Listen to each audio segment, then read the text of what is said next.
His performances in the majors. I mean, last year, semifinals here, goes on to the U.S. Open, reaches the final there, losing to Federer, wins the Australian Open. 5 consecutive semifinals for a 21-year-old is incredible stuff. And I know you predicted him not only to get to the semis again, but to get back to the final. So, but how many sets today against Safin? I'm going to say 3 and out. I'm going to out. say one tight set, maybe 6-3, 7-6, 6-1. All right, well, there you have it. You heard it right here from our numbers guy, Mr. Gilbert, but let's send it over to the guys in the booth at center court. Mr. Drysdale and Killa, as in Darren Cahill. It's all yours, guys. Very nice introduction to this match, gentlemen, and thank you, Patrick. Nice job there in this early morning hours back in the US of A. And they've played once before. You've already mentioned that. It was a beatdown, as Brad would like to say. No issue. Safin won that easily. Look, here's the way I see it, Killer. We've shown all these great pictures with emotions, etc., but it's a very different kind of emotion. In the Safin case, it can be negative, it can be positive. You're going to get it from him because he's not an artisan. He's not one of these big hitters that has no thought, has no heart. He has a lot of heart. But Djokovic also likes to show his personality, but in a different kind of way. So we're talking here about 2 real artists on the court, aren't we? Oh, we are, for sure. And the problem for Safin, I think, is if you break down every department of the game, the forehand, the backhand, the serve, especially the movement, Djokovic has the edge. So for Safin to win this match, he's going to have to pick up one part of his game and be at his very, very best. And I believe that's got to come from his backhand side.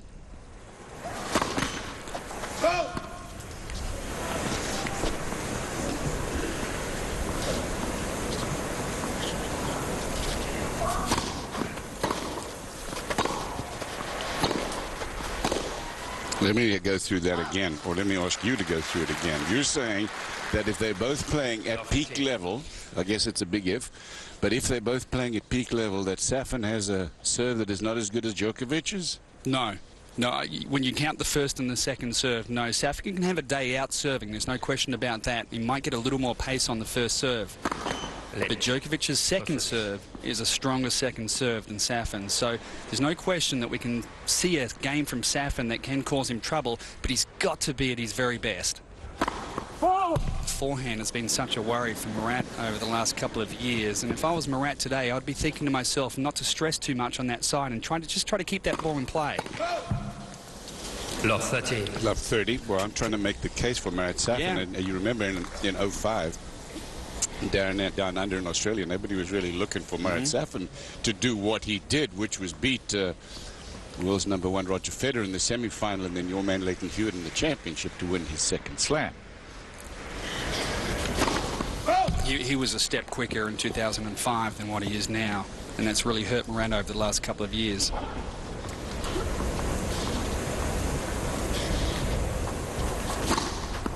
Why is that true? He's only 28 years old. It's not like he's like a total has-been. Speaking of serving, now a couple of double faults has given 3 great points already to Murat, and this is really the type of start that he's after.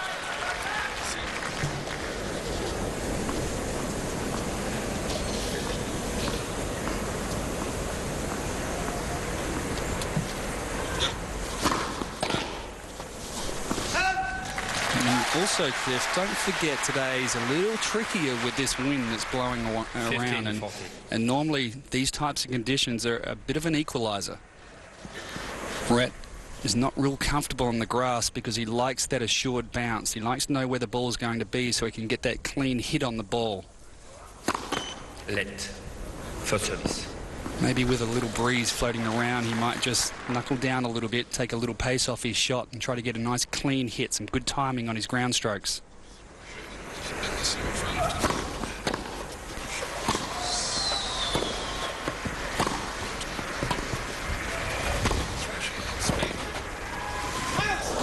So Murat Safin giving that ball a kick because they're all into this soccer competition, Euro 2008, and Russia will be playing Spain tomorrow night. Been big news here at Wimbledon among the players from their respective countries where they still represented, and their teams are still in, like the Spaniards and the Russians.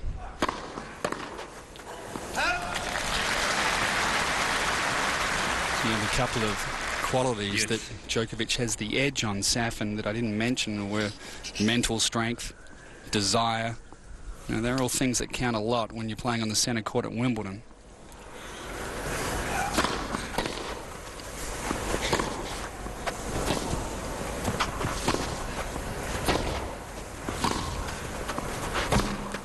That one sails, and this is a game point now for Djokovic, who Advantage Djokovic. has saved break points in this game.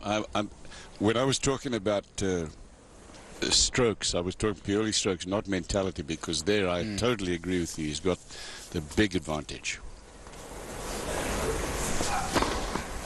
Game, Djokovic. Djokovic shows.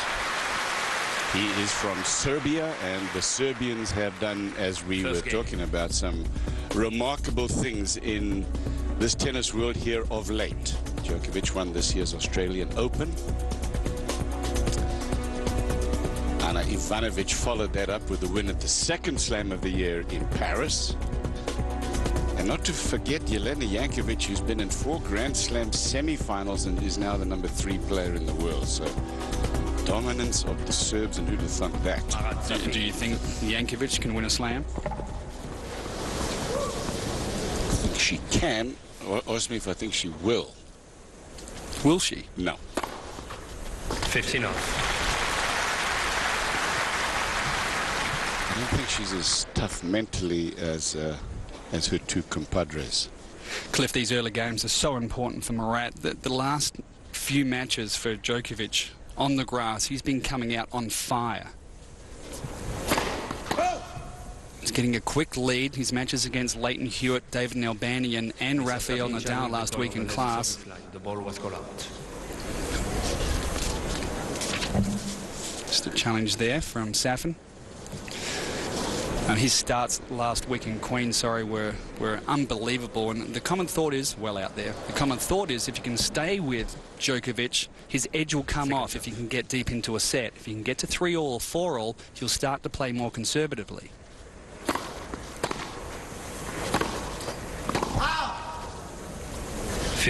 Those early games against those 3 players was just incredible, the type of tennis he played.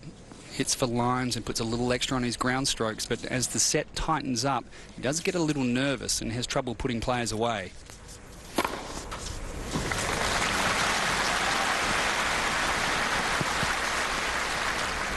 (30-15).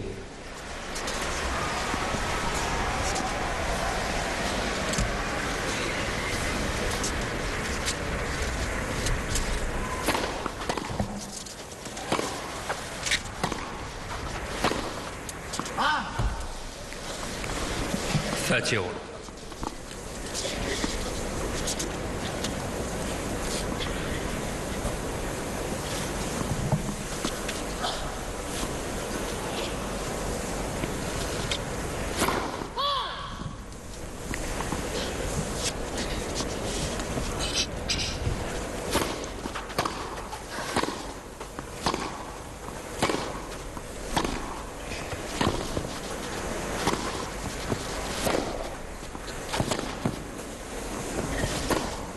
Oh, yes.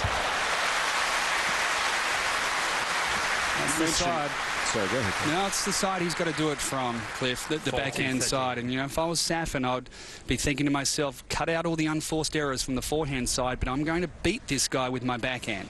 He has one of the best backhands down the line when it's on.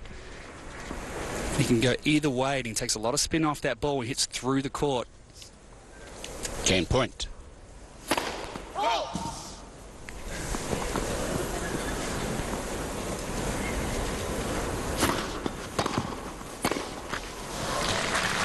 You mentioned earlier that he doesn't like playing on grass. Others have as well. And he said, this was after he lost in 2005 when he had won the Australian. He said, let's not talk about Wimbledon. It's not really the place for me. You know, it's not my surface. It's not my territory. I love tennis, but I don't love grass. And then he apologized the next day and said, listen, I'm sorry, I didn't mean it. I was just upset by losing.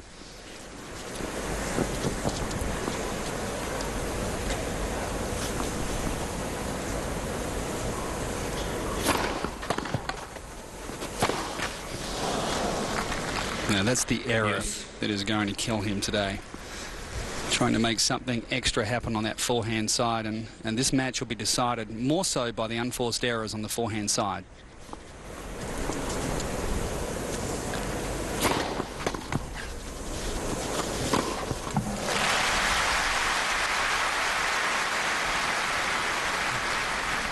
Advantage, Safin.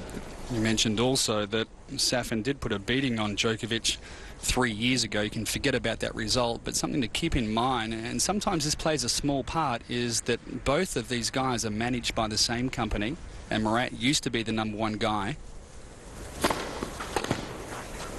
Big hole. They're also both Adidas players as well, and all the marketing used to be around Murat. Now it's all about Djokovic. So there's a little edge there for Murat to put his foot down and say, hey, you know, guys, I'm still around. It's only the second game, and you say that was an important hold. Oh, but, yeah. But it was. And I think what you're thinking is that if he doesn't stay with Djokovic, this could be a quick day. 3 and out.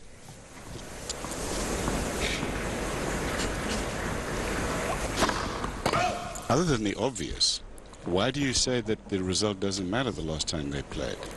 Well, that was 3 years ago. Djokovic is a different player now. So there's not just a 15. little bit of that memory from then when that guy just crushed me? Yeah, well, I think there's memory for Djokovic in the sense he'd like a little payback for sure. I think for Murat to gain anything from that last win, I think it's too long ago to bring back too many good memories.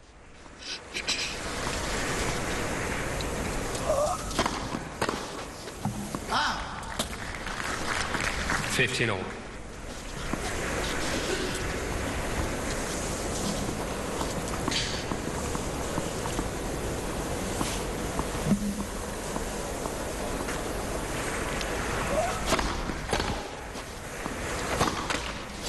Djokovic's country person, 15-30. Anna Ivanovic, with a break in the first set against Natalie Deschy of France. 3-1 in the first set on court 1.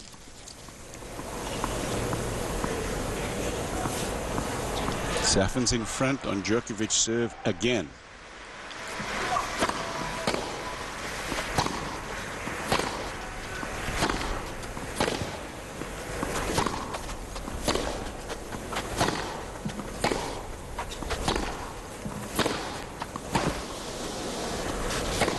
See, missed that one. But he's got a powerful backhand. Got to say, Cliff, that the start here has been really impressive. He had love 40 in the opening game, and Djokovic did a good job to get out of that game. But he looks sharp. He's moving his feet. He's really going after the backhand if the ball is sitting there. So this has been a fairly impressive start by Safin.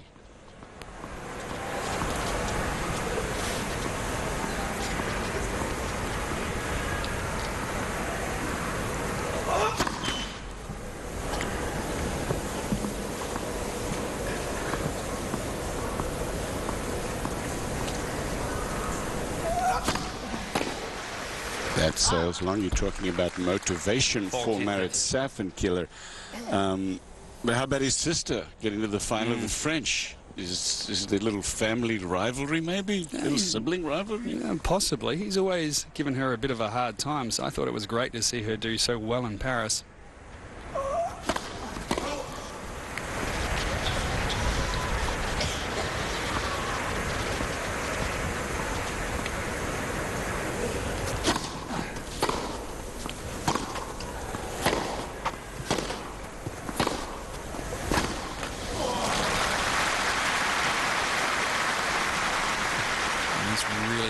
Windy down there, and Safin using the wind to good effect and dragging Djokovic wide, and takes him a little while to get used to the movement on grass. He loves to slide into the ball. He even does it on hard court as well.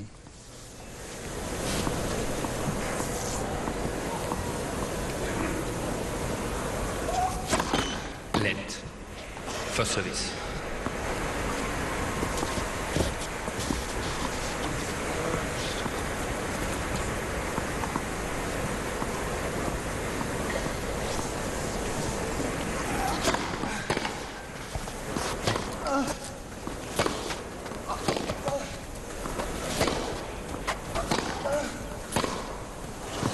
That's long, and here's a game point for Djokovic again. Cliff, the last time we saw Safin on centre court was in the third round against Federer last year, and we were hoping we were going to see the best of Safin out there. And we didn't for the first couple of sets. He made a pretty slow start, but he did play a good hour's tennis in the third set. Lost a tight tie break. Nice shaking off the forehand again. Well, you said he might have trouble with the forehand. 2-1 on serve, no breaks yet, but a very close call for...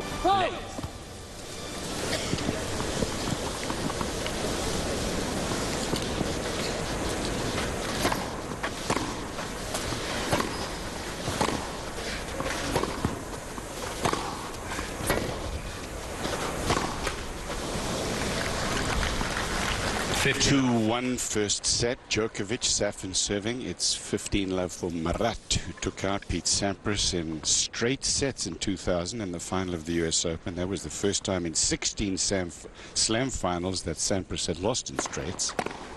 30-love. And at that time, it was the whole tennis question was whether it was going to be a Sampras rivalry with Safin. It never materialized.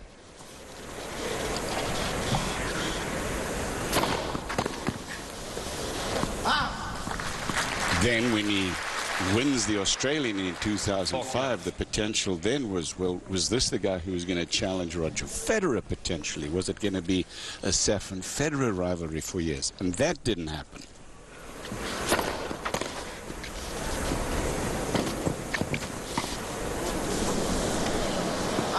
Again, Safin.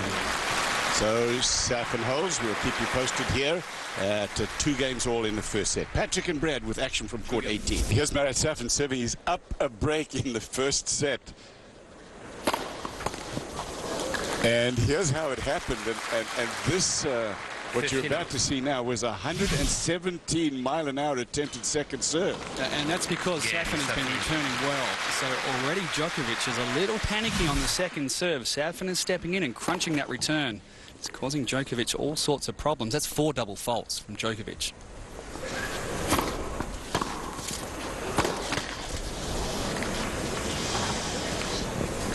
So you stand by your statement earlier that the match that they played in Australia in 2005 means nothing.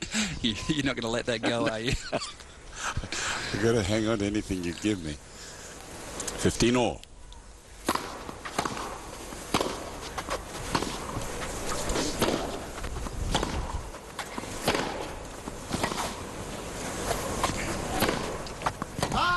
Yeah, don't get me wrong, Cliff. You know, I struggle to see how Safin's going to win this match, but I would love to see him play well. There's no one that I like watching more when Safin's playing his best tennis. I just love the way he executes the backhand and the emotion of playing well, and you get a bit of everything when you watch a Safin match. See, I could not agree with that statement more, because to watch Marat Safin play, he invites you to join in the pain that he feels out there trying to win. You know, and when you least expect it. I mean, think about the 2 slams that he won. You know, he wins the US Open. Nobody expects him to win. Then he goes to Australia. He hasn't even prepared for the Australian. There's this entourage of ladies sitting there watching him. Oh! And he comes through, so you never know what to expect. That doesn't make it easy to play against him, does it? No.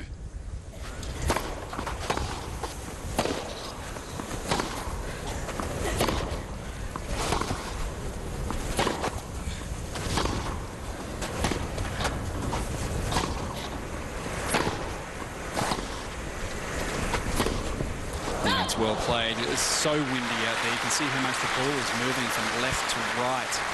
And the players are having to deal with that. 30-40. Djokovic has had trouble finding his range, and it's been Safin actually that's settled in nicer. It's a break point.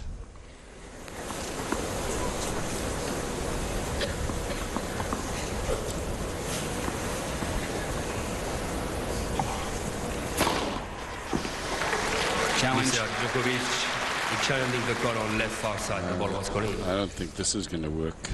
You thought that was good? It was sitting on that line. I thought it may have been wide.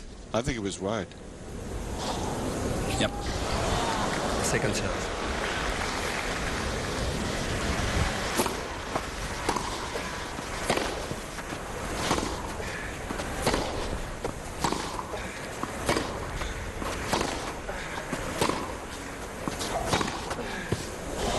So there's the break back.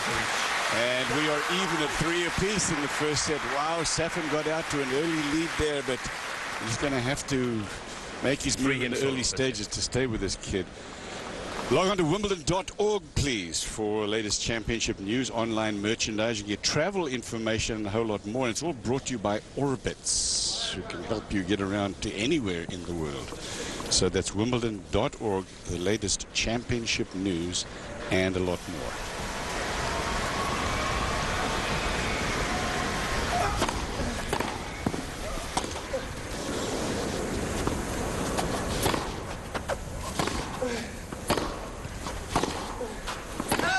Love 15.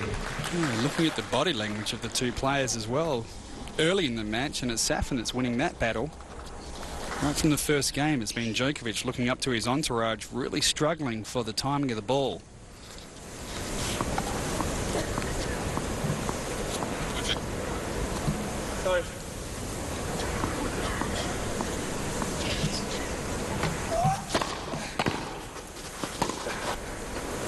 There it is, Cliff. That's the type of return that Safin, when he's playing his best tennis, is known for.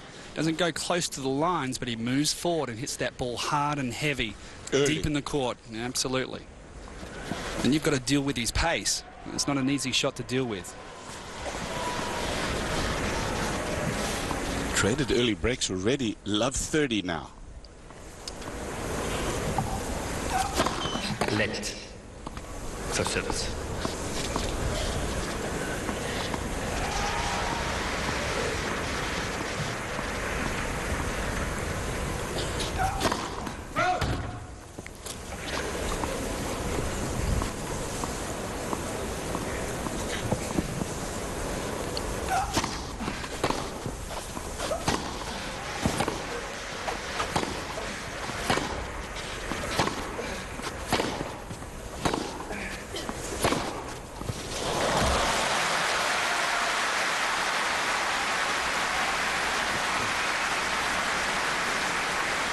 Brilliant tennis from Safin again. Just opportunity at somewhat of a short ball, unloads on a forehand. Great direction. 3 break chances.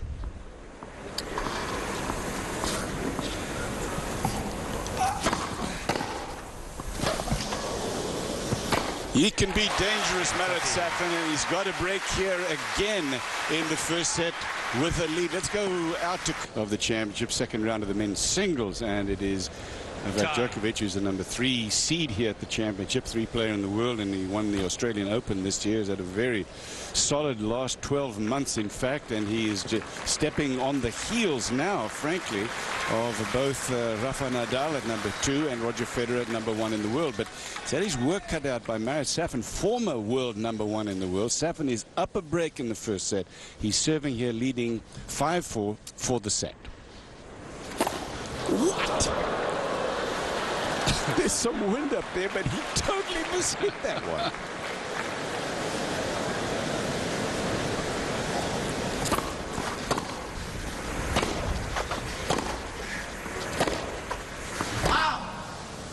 When last did you see that, killer? I haven't seen that for a while. Stefan Edberg used to do that.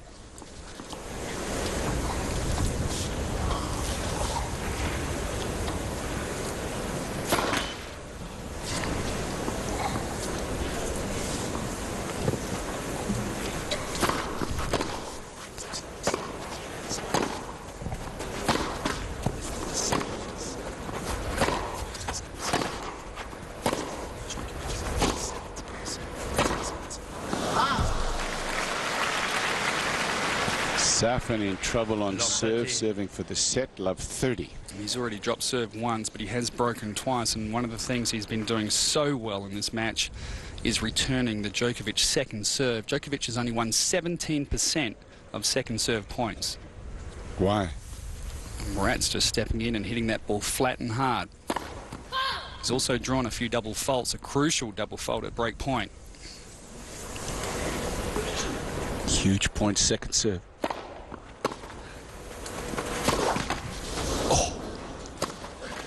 Oh my goodness, that was a comedy of errors. The return hits the tape, and then Safin has got a great look at it. He ambles one in. Here's another look.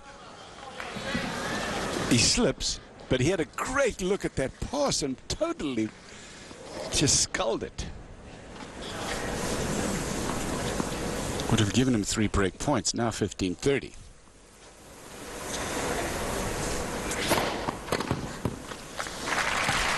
That's been good for him, the first serve.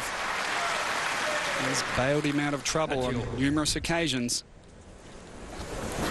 Would love a couple more here. The crowd wanted to win this. They're really quiet in here. They're sort of a bit stunned by the way Safin's playing so far.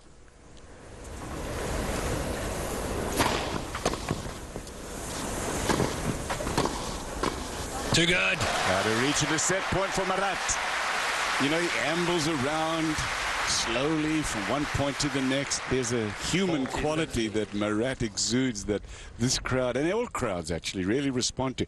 He's great to listen to in the post-match interview too, because he's funny, he's smart. Reminds me a little bit of Andy Roddick in that respect. Got set point.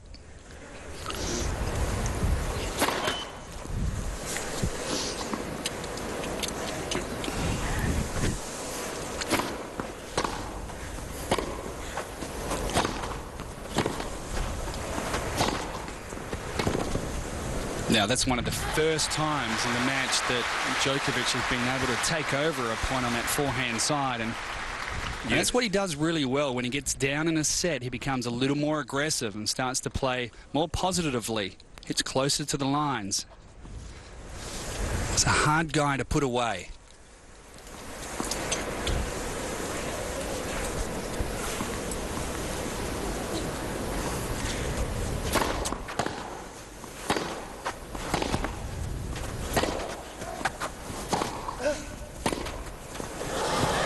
Best grass court shot you can play there, Cliff. Slight miss hit short in the court. Let the grass do the work for you. Takes all the speed off the ball, and it's one of those grubber shots. Perfect grass court forehand. There it is there. Slight miss hit from Safin, but that worked out beautifully. Set point.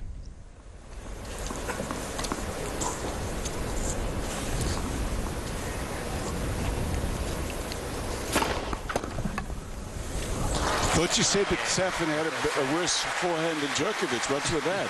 He's playing well. Okay, let's go to court 1 and check in on Ivanovic and Natalie Deschamps. Friendly sun shining down on center court. Marat Safin serving to get into a tiebreak second set. Safin won the first.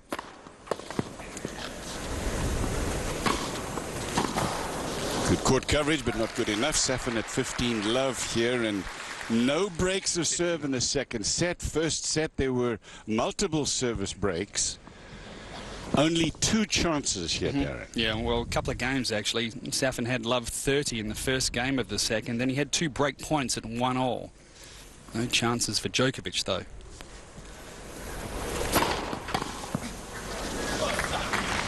Yeah, he continues to serve well, does Marat.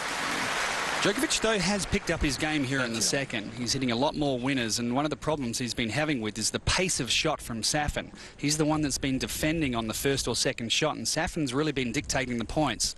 Very few winners from Djokovic, just 8 in the entire match so far. He's got 14 unforced errors. Safin has 19 winners.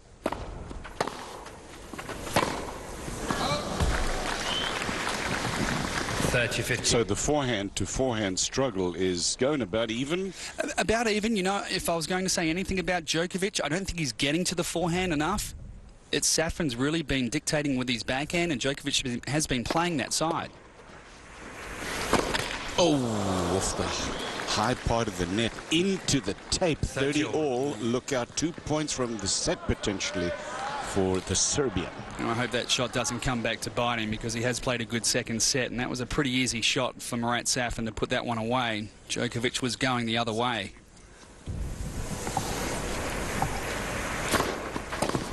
Oh, very strong comeback from Marat.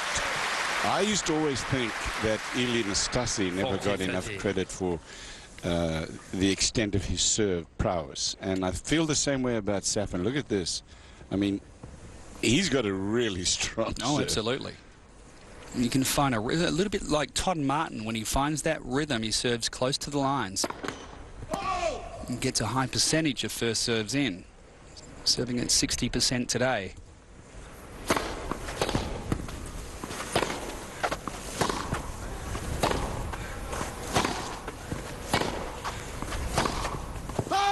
Missed it, and a tiebreak's going to decide the second set. Look, I don't think it's overstating the case to say that this would be obviously the biggest upset of the championship so far here, because you're looking at the number 3 seed. But, you know, that rolls off the tongue pretty easily. But there are a lot who think that Djokovic can win, or will win, in fact, this championship. So this is a huge moment here on this day 3. I agree.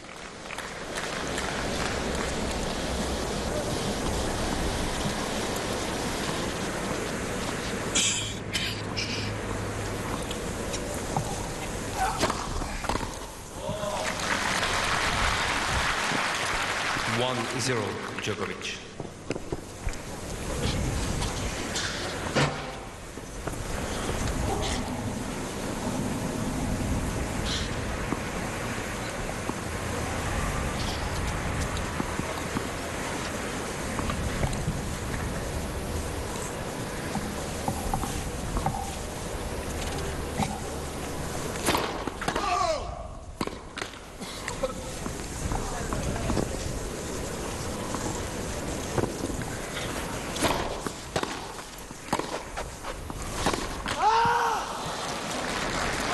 Ball just stayed down a little lower than he was expecting. 1-0. Caught him by surprise. We saw Djokovic experimenting in the first round with a lot of serve volley tactics, and he hasn't really done that at all today. Only serve and volleyed the 1 point in the entire match, and Safin is yet to try the serve and volley. It's a credit to both of these guys' return of serve.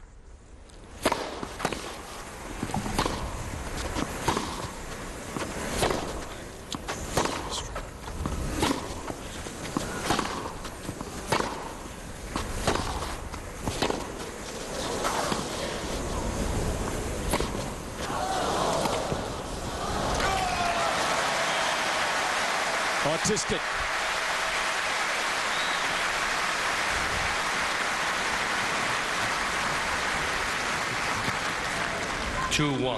Safin. Cliff, that was really good thinking by Safin, because that ball was jamming into him, that last forehand. And instead of trying to bone crush that shot, he just took the pace off it and let the grass court work for him, and that ball died on Djokovic having to move forward to play the defensive shot. Great effort by Safin.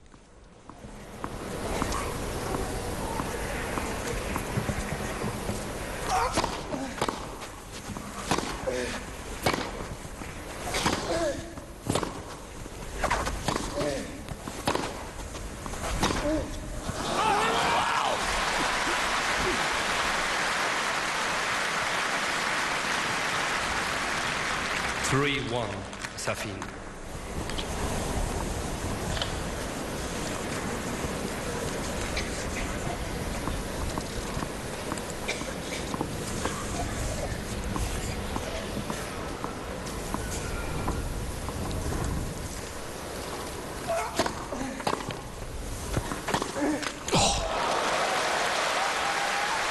How about that returner serve from Safin again on the full stretch to get such great depth? It's been the shot that's been hurting Djokovic in the entire match, the first return.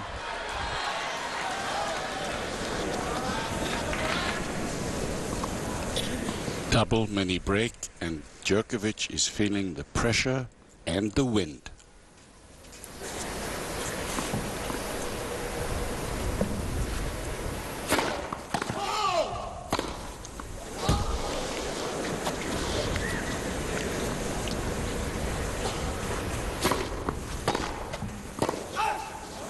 He's got to challenge that. Djokovic, he challenged the call on the right baseline. The ball was called out. And I'd be surprised if this is out That looked to be pretty good. Okay, so if it is, do we play 2? Yeah, and Safin's not moving. It's 4-1. He'd be changing ends if this ball is out. So he knows it. But this is, it could have been called point for Djokovic, but it's not going to. No, Safin had to play in it. Yes. That's what he's arguing. Sorry?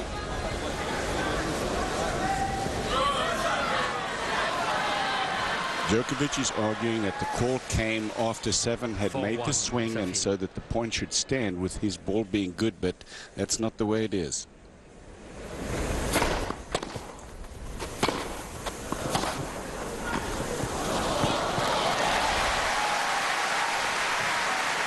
Marat Safin leads 5-1 in the tiebreak to go up 2-0 over the number 3 seed Novak Djokovic. Yeah, that's got to bring a smile to Hernan Gumi on the left there in the coach's box. It was he's had a lot of pain with Safin in the last year or two. Go to WimbledonLive.org, everybody. You can watch daily action here. The 8 courts, 200 live matches, merchandise available, and a lot more. Interviews, etc. Previews, highlights. Oh, Marat Safin.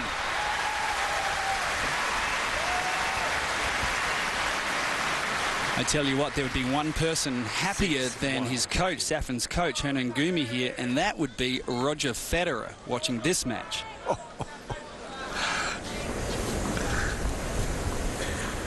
Set points.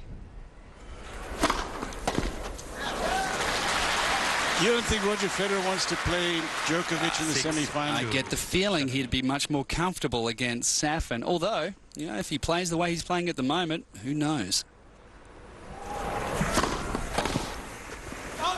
2 in a row for Djokovic on his serve now. 2 service points for the set for Marat.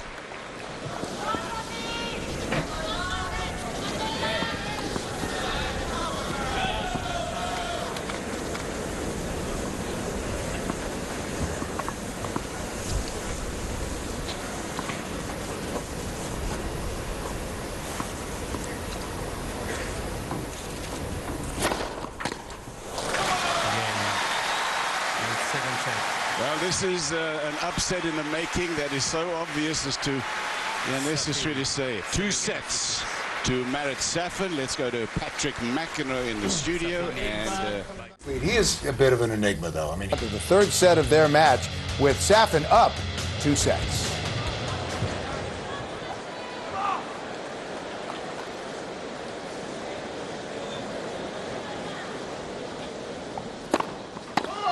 But what I get the feeling is that Safin senses confusion from Djokovic, and that's giving him confidence.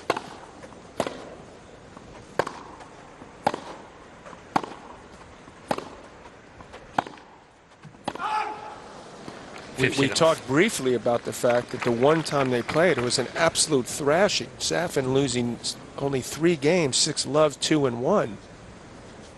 And also how this matchup helps Safin, I believe, because they play very similar styles, and he's a bigger man, and this court's finally started to suit him a little bit.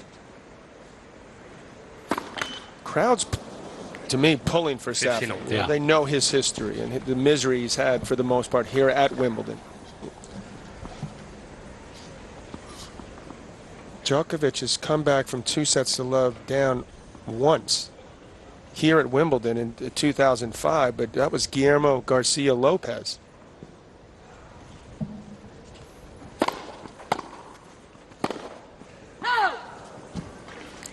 This is what you don't want to happen if you're Safin, is go to lose your serve early in the third.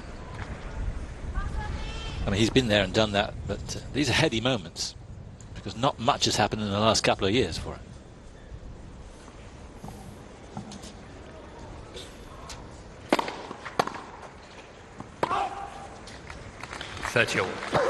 Off the court, probably. He's lived a vivid lifestyle, this Safin.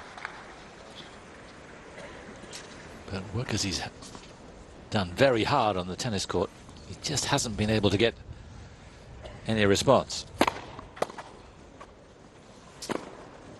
Since winning the tournament in Australia, Simon, in 2005, he has yet to get past the third round.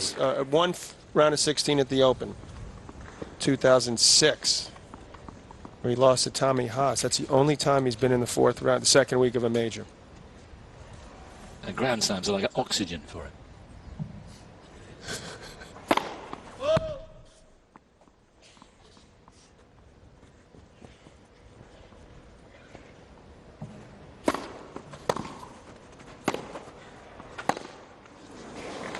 Yeah, Safin. Still, the sign's not good for Djokovic. Here's what I see so First far. game, I see a guy third where set. he's obviously believes in himself, but the expectations are a lot higher. I think that he thought, knowing Safin's history the last couple of years, that he was playing well enough, that he was just going to come out here and that he was better at everything. But the truth is that he's not yet as comfortable at the net as he perhaps needs to be in this match, because he's not able to win a lot of these ground stroke rallies. And he's not serving as well, and so that's thrown him. So clearly he's got to get the serve right. That's the first step. I would have thought that particularly on the second serve, he would have been able to do more with the return and get himself ahead in points, which is obviously a key. Hasn't done a lot of that. He's attempted to sort of change things up, maybe find some angles. That's hard in these windy conditions. So far it hasn't really worked for him.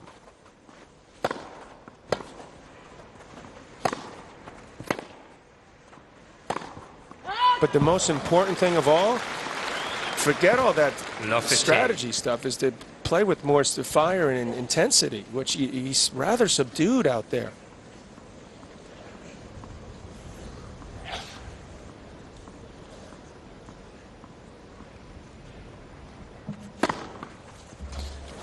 The ball bouncing. You haven't seen that. Maybe that's thrown him. He's sort of, because he knows people are aware of that. So he's obviously made an effort to curtail that, which is a good thing. I'm not saying that's a bad thing.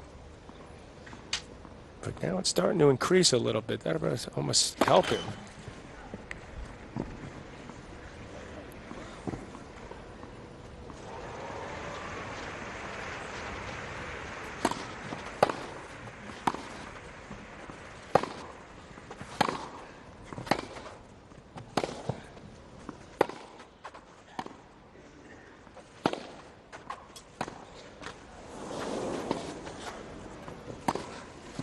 Horrible. It's incredible how much he missed that ball. 15-13. I like the fact that Safin was content with slicing it and making him come up with the pass when he's clearly not playing with the confidence that we've seen most of this year. Seizing the moment is Safin right now so far today.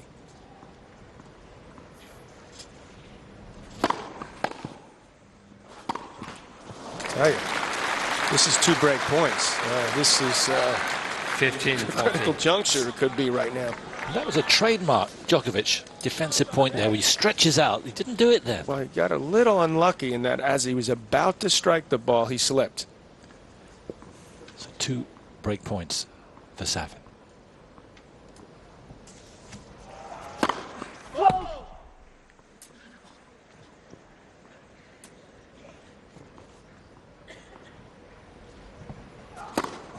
Wow. Game, Safin. That's incredible. That's the second time this has happened in this match. He's thrown away New a break, balls, thrown in a please. double fault. Safin needs 2 games to love. He had it all in that game for Djokovic, didn't he? Forehand miss, backhand miss, double fault. It was his worst game really of the match. He's out there right now, but he's, in a way, part of his mind is somewhere else.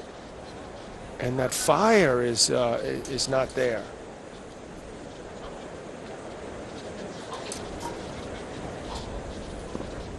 What you're seeing at the moment, despite how physically gifted Djokovic is a heavyweight against like a cruiserweight. Yeah, it looks like that. He's got 2 sets lead, 2 love, and new balls here.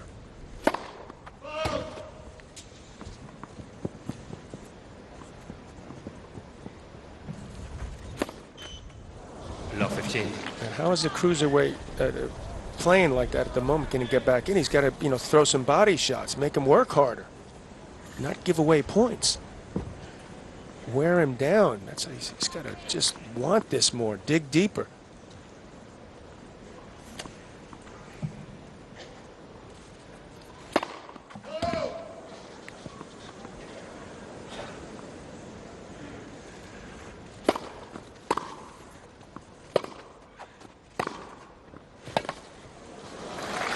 More like it, some rhythm there. We want to see a few more before we're convinced. No, 30.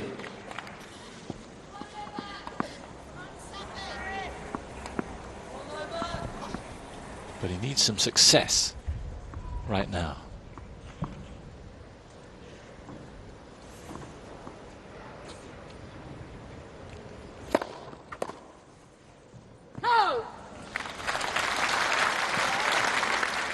Confusion to me is when you see Djokovic hit a one-handed backhand return. I mean, I don't remember seeing that very often. Surprised by that. Safin serve up the line.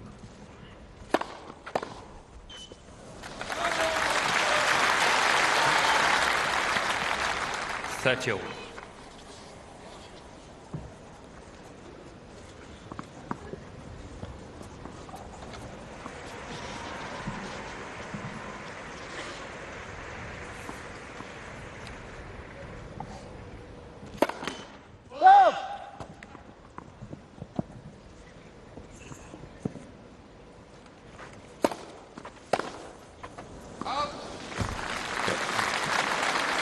Now he knows he got to do better than that. Yeah. It's just Safin had missed 2 first serves, lost the first 2 points, got a couple. That was a second serve. He had thrown in a double the first point of the game, so he's clearly just going to try to get it in. That's a gift there.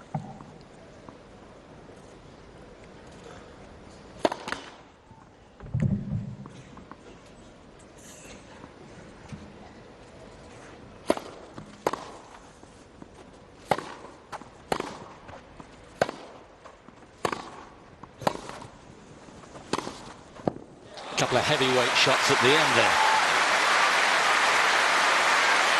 He certainly got it in him. I mean, we know that. He won the Australian. Yes. He got to the semis of the French. I think it's 5 straight slam semis or better. The results are there.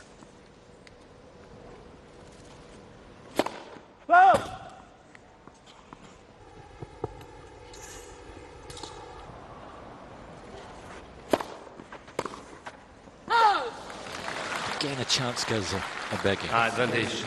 He's gotten 2 out of 7 first serves in this game, yet he's still in a position to win it.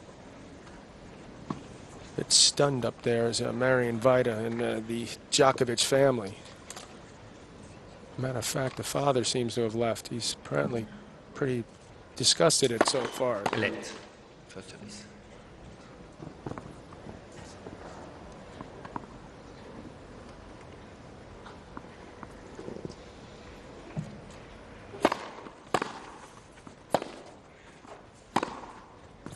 Nope. It's away, and Djokovic is in danger of sinking without trace here.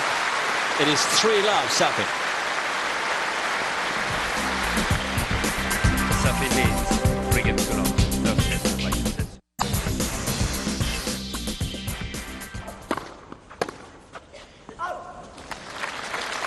It's not any better. 40 love. And the clock is running.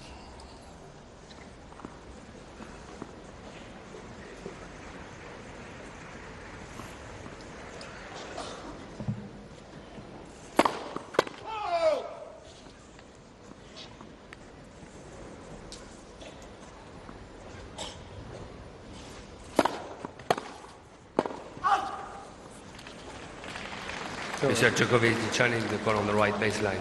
The ball was called out. The bad news is that he's down 40-love anyway. I don't think Safin thought it was in. Bit of a futile attempt here. Game Safin. Yes, Safin was almost laughing. Delaying the inevitable. When not watching Wimbledon primetime, you can catch up on the day's action at the tournament's official website, wimbledon.org. You'll find news, photos, and scores, plus a link to the championship's online store for the latest tournament merchandise.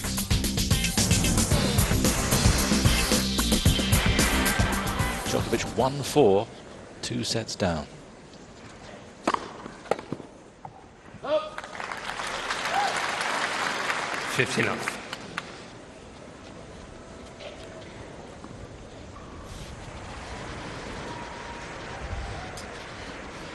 Some serious gusts of wind out there. That's why that ball was almost whiffed.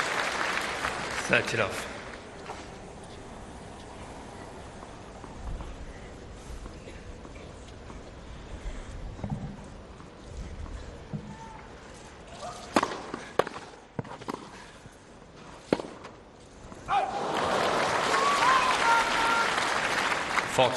It's been a good shot for him through the match.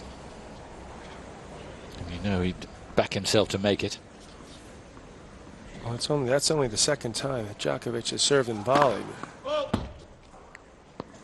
Certainly a desperate moment here.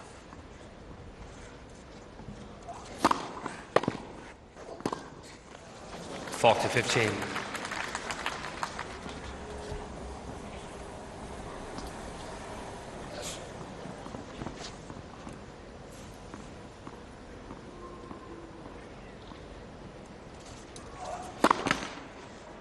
First service.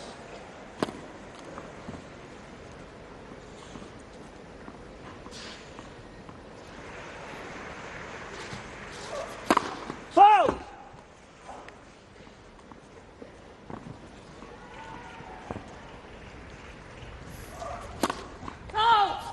40-30. It'd be hard to remember a match where he served more doubles than aces. For a guy who's improved his serve as much as he has, it's been pretty dismal. 4 aces, 7 doubles.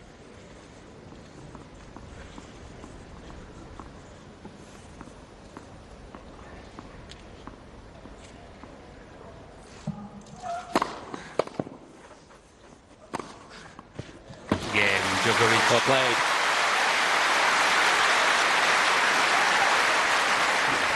Safin leads 4-2, third set. But how is he going to break the Safin serve?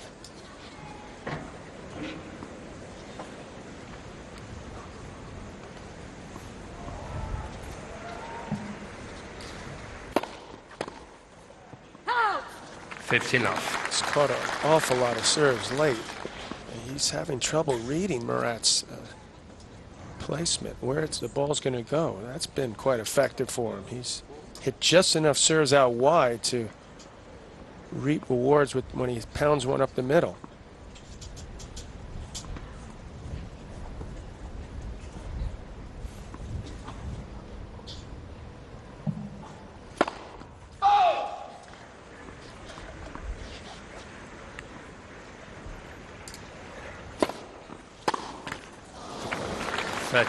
Just can't get anything going. Well, you know, it's tough. It is tougher when the wind is moving the ball around to take it earlier, and that's proven to be quite a problem for Djokovic, because that second serve's kicking up on him, and he just has not been able to do much with it.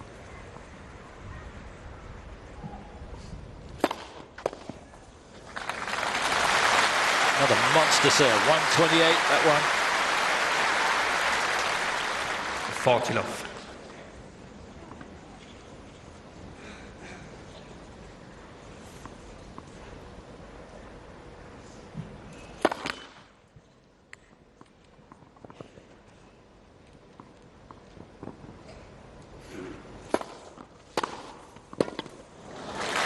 That's the first ball he's hitting in this game. You ask how he's going to break serve. He's one obvious way. He's got to get the ball in the court. That was a bit of a frustrated return, effective one.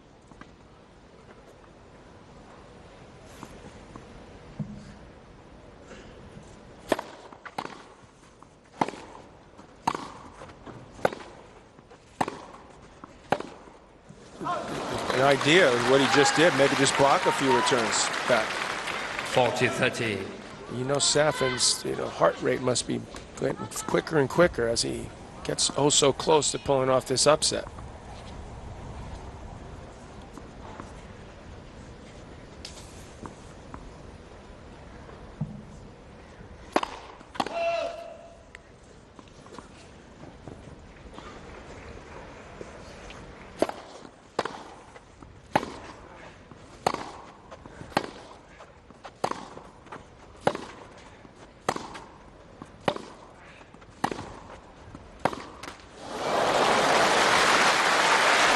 Djokovic sticking in there, saying to Safin, you got to win this. Yes. He got some second serves and some looks, but that's exactly what he needed to these last couple of points. You could sense Safin tightening up a little bit.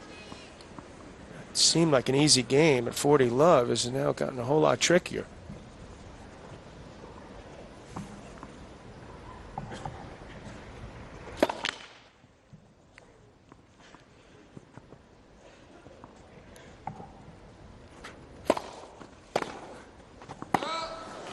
That's what, yeah, that's why he looked right up to his family's camp. How can I do this? Especially after the success he'd had the last couple points. Just getting away from him.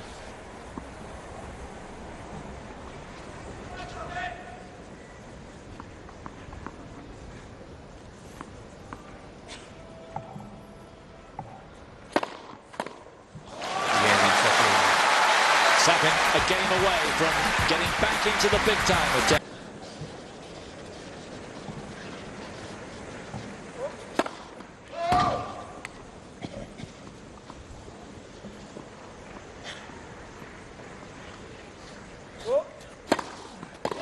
Love 15. 8th double fault.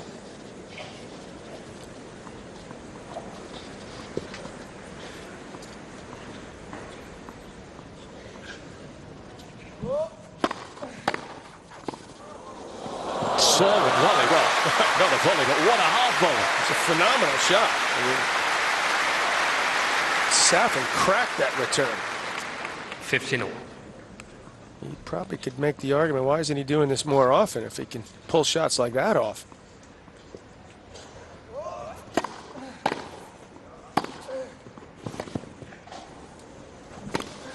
Oh.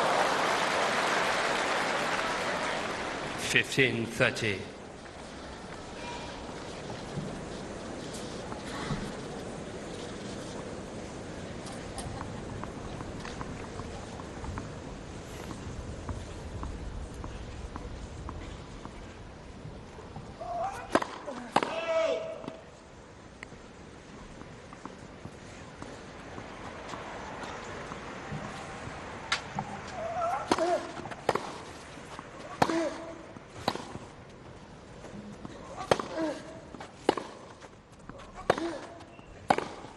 Wow. No answer there. Remember that? Yeah. That was prime Safin.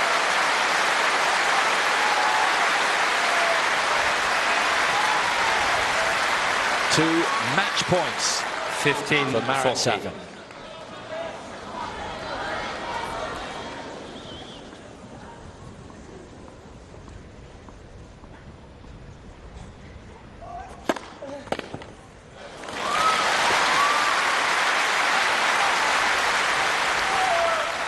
$30-40. It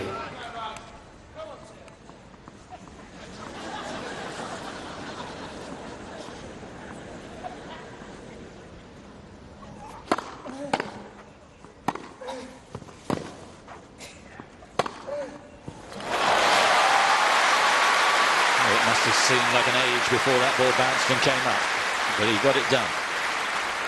Yes. Well, it'd be hugely disappointing for Djokovic if he weren't at least make Safin serve this out. See what happens.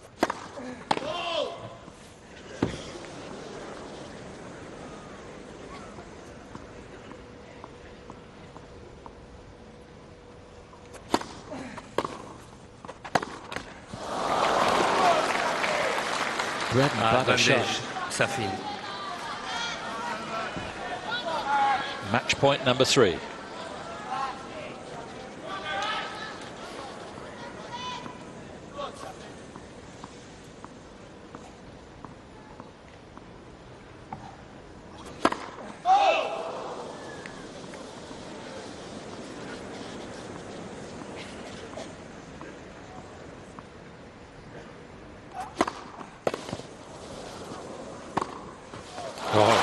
super second serve. He went for an ace. 115. It was all or nothing there. That's what. Yes. I can't believe that he went for that big a serve. It worked that time. Second, it's 5-2 Safin now. He saved 3 match points, in fact. It's 15-40 in this game. Deuce. A fourth coming up. Advantage, Safin. Summarize, Killer. We haven't got much time, Cliff. Oh, Safin's just played really, really well. Full credit to him. Djokovic cannot get the ball out of the centre of the court. Every time he tries, he makes an error. The wind has played havoc with Djokovic's game. He's never won a set from Safin.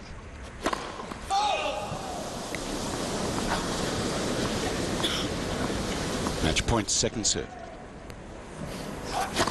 Oh, goodness, how many times today have we, Killer, seen this guy double fault on a huge point? Well, he started that way, Cliff. 10 double faults for the match, and that's an amazing performance by Marat Safin.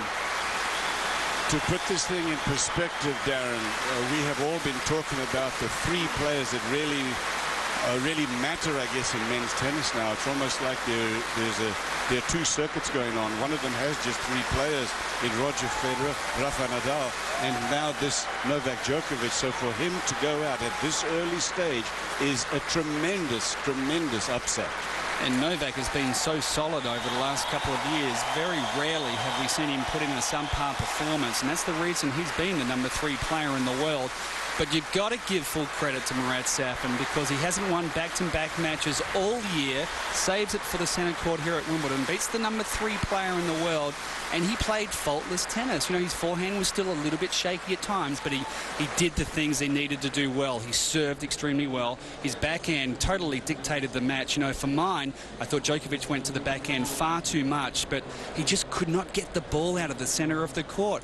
And full credit goes to Safin because he returned really well, Cliff. And that was the big thing. He put pressure on Djokovic's serve right from the first game. And Djokovic knew that he was here to play. What a moment for Safin. He's been talking about doing this type of performance for a long time now, and I guess there are a lot of skeptics out there. I was one, and here he comes. He knocks out the #3 player in the world, so a great performance. So Darren, you know and I know that this is a dangerous player. Let's take a look at the draw here to look at his future, but what's happened to him? How come we haven't seen this kind of tennis from him? Now, we've seen little bits of it, about an hour here or there, but we can go and have a chat to Marat Safin right now. Here's the interview. Well, it came in the right moment, you know, because I'm a lack of confidence and lack of matches. So for me to beat Djokovic in center court in Wimbledon, especially which is not my perfect surface for me, for my game, it was a great match. I'm still a little bit nervous because I didn't win such a match in a long time.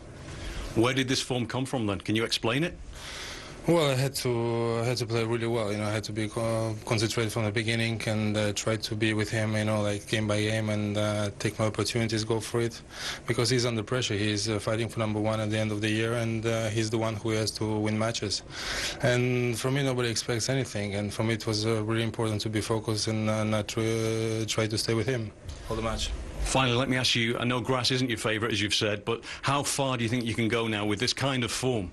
Well, I didn't look on the draw because when I saw Djokovic in the second round, you know, like I didn't look anything afterwards who is coming, and now, well, I have to check, but I still don't know. And the way I'm playing right now, I think it's I can go far, but it's step by step. Well, a great shot today, great performance. Well done. Thank you very much. Very interesting, as you see here, a huge upset with Marat Safin, who was formerly world's #1. He's got 2 Grand Slams under his belt, taking out Novak Djokovic.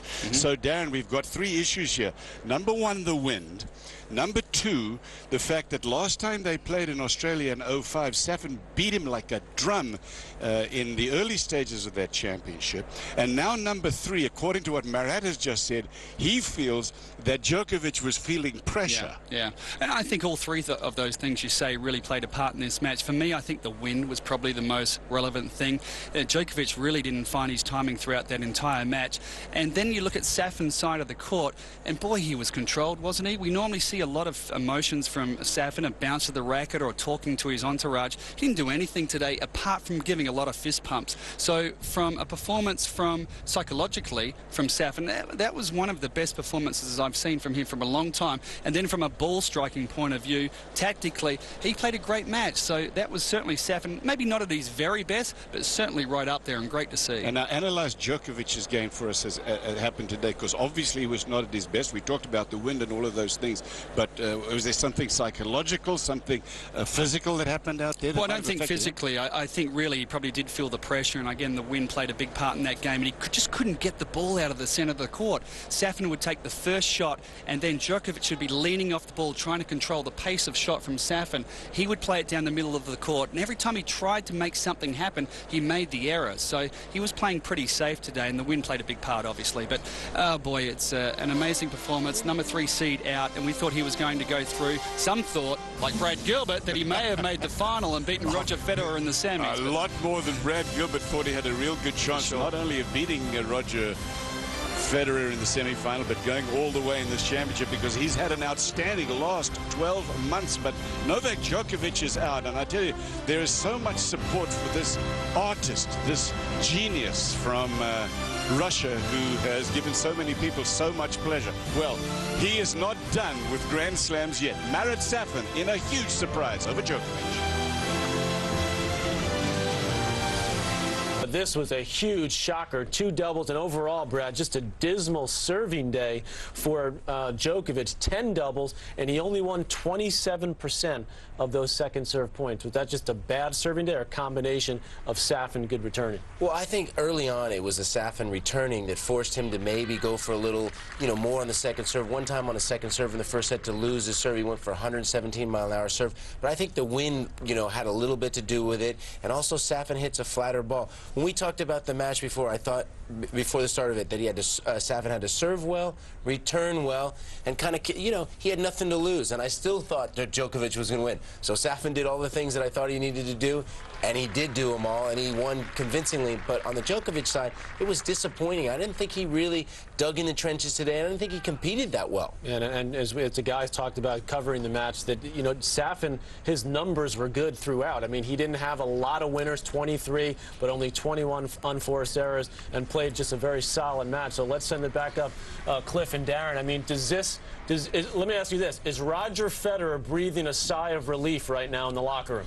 You know what? That's a really interesting question, because Killer has talked about that. And I wondered in the days of your brother, Patrick, and Jimmy Connors, whether those guys wanted to get to the final because somebody else lost, or whether they wanted to beat all the best players in the world to get there. And you felt, and you said quite squarely, that you felt this was a good thing, and that Roger would be breathing easier. Well, I think even in Paris, both of those guys, Nadal and Federer, looked at the side of the draw and saw that who was Djokovic, which side of the draw was he going to be in. So I think the same applies here to Wimbledon. And of course, there's so much pressure going on Roger Federer going into this tournament. He's won 12 Grand Slams, and everyone expects him to step up and win 6 in a row. And it's a tougher draw to play Djokovic in the semi-finals. But, maybe Federer's that type of player where he wants to earn it. Keeler, we're looking for what happened today, and we've always said all along, at least I have, that the wind is a huge equalizer, and it proved to be that way today.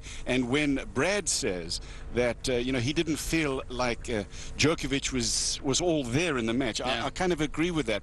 But I do think that the wind had a lot to do with it, and this equalization thing was a big issue there today. And Brad made a good point also about digging in the trenches, and Djokovic at times he gives that little I'm not happy out here attitude, and he did that today. But normally against a lesser player he's good enough to get himself out of those types of matches. Today he wasn't. Safin, full credit has to go to Safin. I thought he played a great match. So this changes the whole complexion of this men's singles, Patrick. Definitely, guys. And I think that Safin's comments were pretty telling there after the match, in that little just after the court interview, where he said, you know what, Djokovic is competing for number 1. Safin himself has been there before, so he kind of understands that pressure. And I think he felt, hey, this is an opportunity for me now, because he's sort of past that stage, and he sensed, I think, that Djokovic should be a little uptight, that he isn't that battle, and he really took advantage of that. There's no question, and I think the good thing for Safin today was everybody kind of wrote him off. He had nothing to lose, and I including think you. Yeah, definitely. There's no question. He surprised me. I mean, both players surprised me. How well Safin played, and on the other side is, for me, Djokovic just seemed flat. He didn't have enough coffee today. And also, Brad, I think we brought it up at the start of the match as well. They are both looked after a very small management company. Marat Safin used to be the #1 guy. Djokovic was the #2 guy. They both wear Adidas clothing. Safin used to be the guy. Now it's Djokovic. So Marat had a little something to prove today. And maybe Marat's sister getting to the final of the French also said, hey, if you can do it, I can do it as well. I don't know. It makes this whole thing. Are we saying, gentlemen, that Marat Safin is now a contender? No, it's the first time this year that he's won back-to-back matches in a tournament. Really, we're not. We need to see it a few more times. I agree with that. I'm not sure he's a contender, Cliff, but as you always ask me when we're not working together on a match, did I learn a lot listening to you? Absolutely. I learned a lot as we were sitting down here in the studio. So take a break. Thanks from up there on center court, guys. Thanks, Thank you. All right, so, I mean, look, just an incredible performance by Safin when you consider what a poor year he's had. But plenty still going on, including Ana Ivanovic.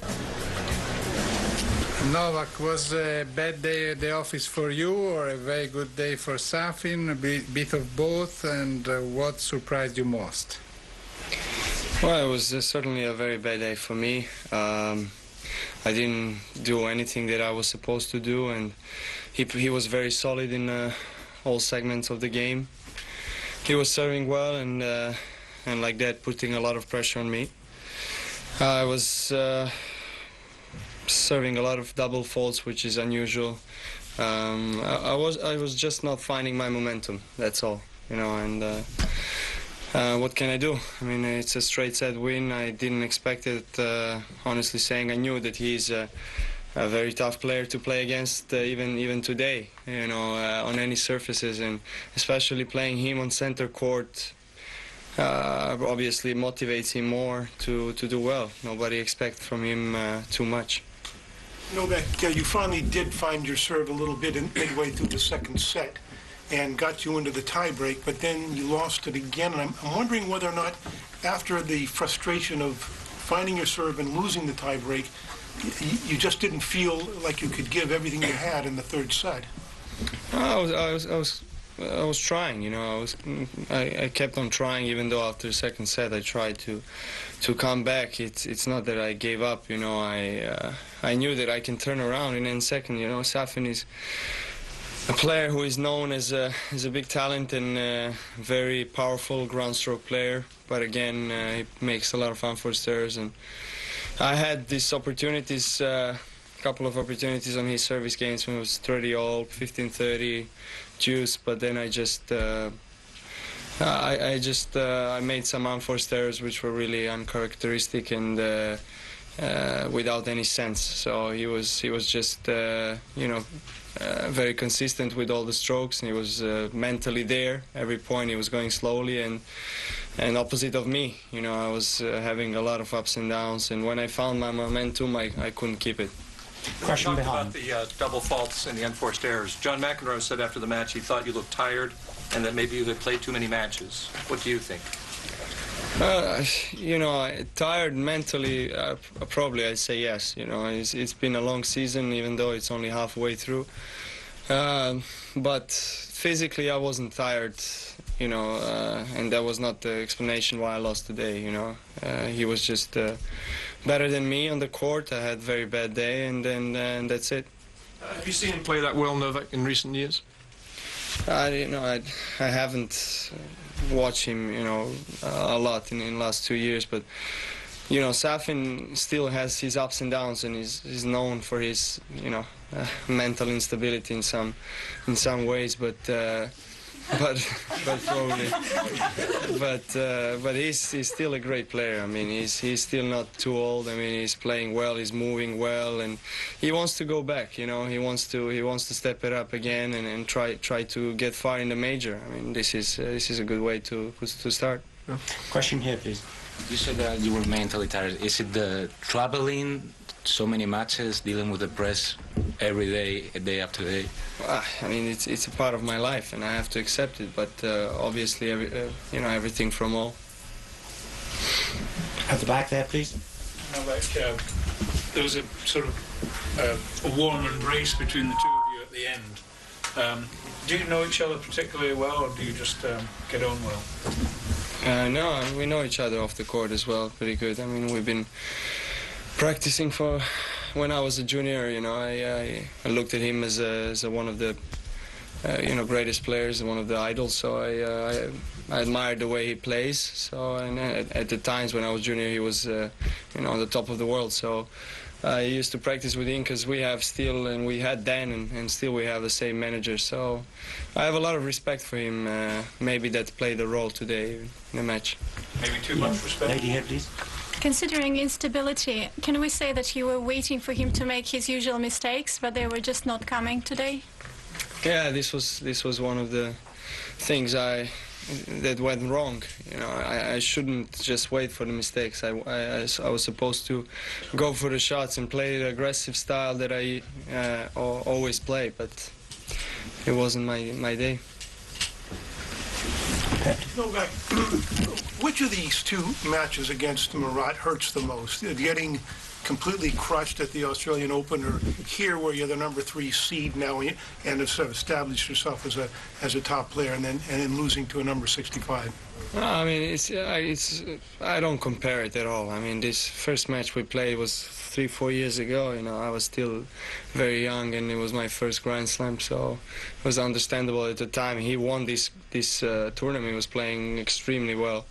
So I cannot compare it. I mean, now I'm much more matured and experienced and better player in general. But you know, I try to look at it as positive as much as I can. You know, it's a loss, but it's a part of the sport. So you know, life goes on. What can we do? There's still a long way through.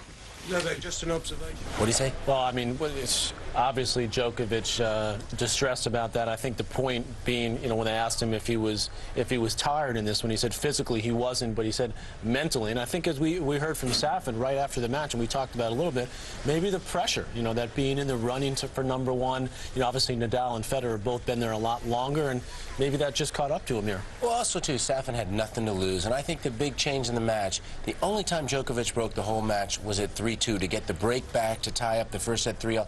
He served a horrendous game the next game, never broke the rest of the match. And had he won that second set breaker, you never know how the match would be. But obviously, if you don't know the rankings, you would have thought Safin was the higher ranked player. And certainly the fact that Safin has been there, done it, that seemed to play a part in this one, as Djokovic said, hey, maybe I had too much respect for him going out in this one. But right now, let's head back out to court #1, Dick Enberg.